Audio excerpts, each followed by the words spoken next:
Hey, what's going on, guys? Welcome back to another daily YouTube video. I'm your host, Jared, and I'm going to be taking a dive into the influence and dimension of nuclear weapons on the development of military power in the world. If you're ready, I'm ready. Let's get to it.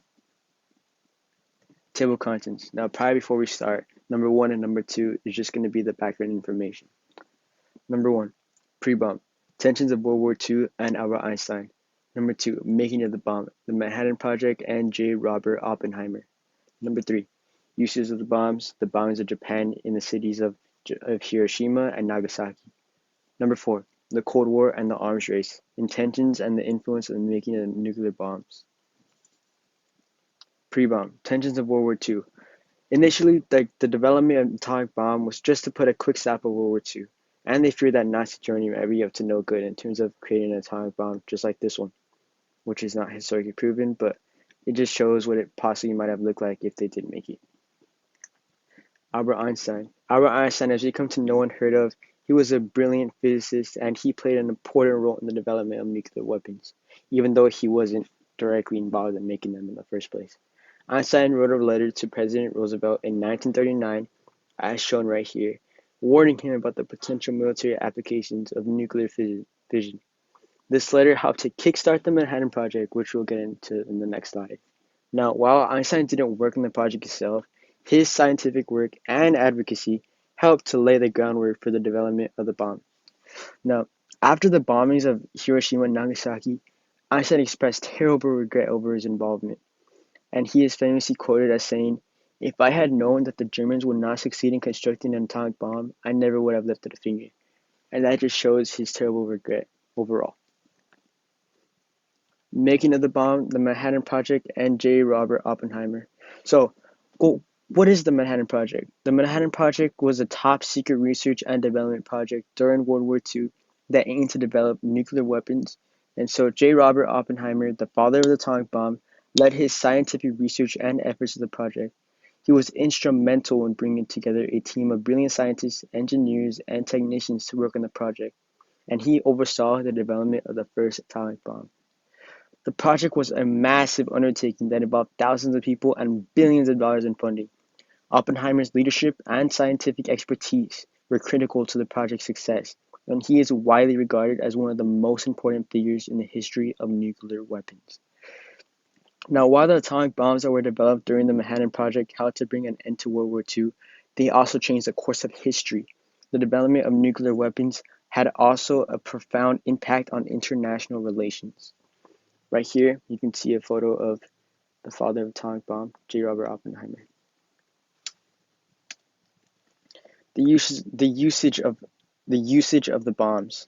So, during World War II, the United States was in a long and tough battle with Japan in the Pacific.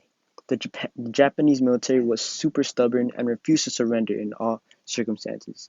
So, the United States decided to use an atomic bomb to force Japan to give up. And on August 6, 1945, the world changed forever.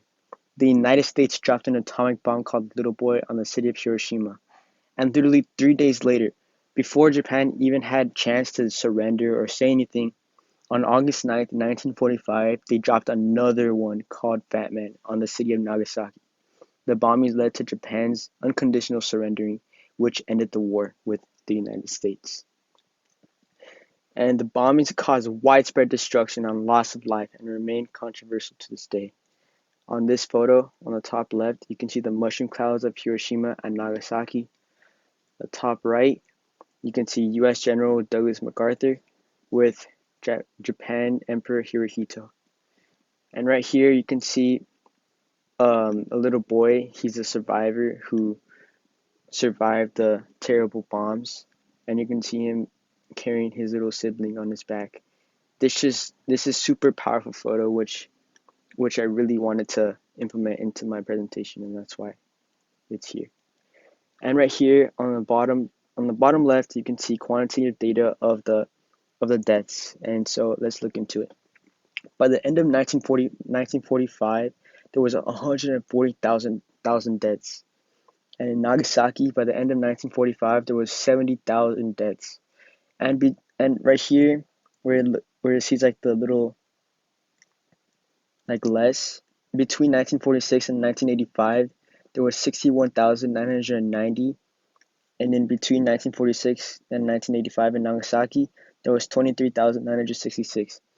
And these right here, these two, were probably from gamma rays and cancer and exposure to radiation. All right, the Cold War and the arms race. So after World War II was over, the global balance of power really shifted in the hands of the two superpower states, the United States and the Soviet Union.